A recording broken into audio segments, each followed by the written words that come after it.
അമ്മമ്മനെ train കയറ്റിയതിന് ശേഷം ഞങ്ങൾ നേരെ പോകുന്നത് എജുമാർട്ടിലേക്കായിരുന്നു കേട്ടോ. അപ്പോൾ എജുമാർട്ടിൽ പോണില്ല എന്ന് പറഞ്ഞവരാണ് ഞാനും ഇങ്ങനെ ഓരോന്നിങ്ങനെ പറയുകയാണ് വിഷമത്തോടെ. അപ്പോൾ പിന്നെ ഞങ്ങൾ അവൾക്ക് എന്തോ ഐറ്റംസ് വാങ്ങിക്കാനുണ്ടെന്ന് പറഞ്ഞതുകൊണ്ട് നേരെ എജുമാർട്ടിലേക്ക് തന്നെയാണ് കേട്ടോ പോയത്.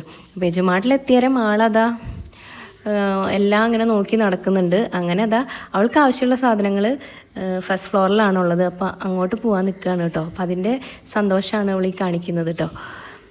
അങ്ങനെ ഞങ്ങൾ ലിഫ്റ്റിൻ്റെ ഉള്ളിൽ കയറി അവിടെ നിന്ന് മുകളിലേക്ക് പോയിട്ടോ. അപ്പോൾ മുകളിലെത്തിയാലും അവൾക്ക് ആവശ്യമുള്ള ഐറ്റംസ് എവിടെയാണെന്ന് തപ്പുകയാണ് കേട്ടോ. അപ്പോൾ അവിടെയുള്ള ചേച്ചി പറഞ്ഞു ഇത് അങ്ങോട്ടാണ് ക്രാഫ്റ്റ് ഐറ്റംസ് എന്ന് ക്രാഫ്റ്റിൻ്റെ ഐറ്റംസ് വാങ്ങിക്കാനാണ് കേട്ടോ ഞങ്ങൾ വന്നത്. അപ്പോൾ അങ്ങനെ ഓരോ ഐറ്റംസ് എടുത്തിട്ട് ഇങ്ങനെ എനിക്ക് കാണിച്ചു തരുന്നുണ്ട്, ഇത് അതിനുള്ളതാണ് ഇതിനുള്ളതാണെന്നൊക്കെ. അപ്പോൾ എനിക്ക് പക്ഷേ സത്യം പറഞ്ഞാൽ ഈ ക്രാഫ്റ്റിനെ കുറിച്ച് വലിയ ഐഡിയാസൊന്നും ഇല്ല. അതുപോലെ എനിക്ക് ക്രാഫ്റ്റിനോട് വലിയ താല്പര്യവും ഇല്ല കേട്ടോ. അപ്പം ഞാനിവൾ പറയുന്നത് ഇങ്ങനെ കേൾക്കുന്നുണ്ട് എന്നല്ലാതെ എനിക്കിതിൽ അഭിപ്രായങ്ങളൊന്നും പറയാൻ ഞാൻ ആളല്ലല്ലോ. അപ്പം അങ്ങനെ എന്തൊക്കെയാണെന്ന് വെച്ചാൽ എടുത്തോന്ന് ഇങ്ങനെ പറഞ്ഞു. അപ്പോൾ അവൾ അതൊന്നും എടുക്കണില്ല. അവളിങ്ങനെ നോക്കി നടന്നിട്ട് അവൾക്ക് മതിയാവണില്ല. പിന്നെ അവസാനം എന്തൊക്കെയോ എടുത്തു. പപ്പ കുറേ ഹെൽപ്പൊക്കെ ചെയ്തു ഓരോന്ന് എടുക്കാനൊക്കെ. പിന്നെ പപ്പ എന്തൊക്കെയോ വാങ്ങിക്കുന്നുണ്ട് അവൾക്ക് പഠിപ്പിച്ചു കൊടുക്കാമെന്നും പറഞ്ഞിട്ട് അങ്ങനെ ഓരോ ഐറ്റംസൊക്കെ എടുത്തു കേട്ടോ.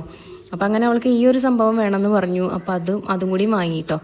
അങ്ങനെ ഞങ്ങൾ കുറച്ച് ഐറ്റംസ് ഒന്നും ചോദിച്ചത് അവിടെ ഉണ്ടായിരുന്നില്ല. അപ്പോൾ അത് സ്റ്റോക്ക് തീർന്നിരിക്കുകയാണ്, വരികയുള്ളൂ എന്ന് പറഞ്ഞു. അപ്പോൾ അതുകൊണ്ട് പിന്നെ ഞങ്ങൾ അധികം അവിടെ നിന്നില്ല. പിന്നെ ഞങ്ങൾ നേരെ പോയത് താഴത്തേക്കാണ്. അങ്ങനെ ഞങ്ങൾ വാങ്ങിയ ഐറ്റംസൊക്കെ ബില്ലാക്കാനായിട്ട് അവിടെ പോയിട്ടോ. അങ്ങനെ അവിടുന്ന് നേരെ പോയത് നമ്മുടെ ശേഖർ ഫുഡ്സിലാണ്. അവിടുന്ന് പ്രഭിക്ക് ചോറ് കഴിക്കണം എന്ന് പറഞ്ഞു. അപ്പോൾ അങ്ങനെ ചോറ് അവിടെ നല്ല അടിപൊളി ഫ്രഷ് ഫിഷൊക്കെ ഉണ്ട്. ഫിഷ് ഐറ്റംസിൻ്റെ അടിപൊളിയാണ് കേട്ടോ ഇവിടെ. അപ്പോൾ അതുകൊണ്ടാണ് ഇവിടെ വന്നത്.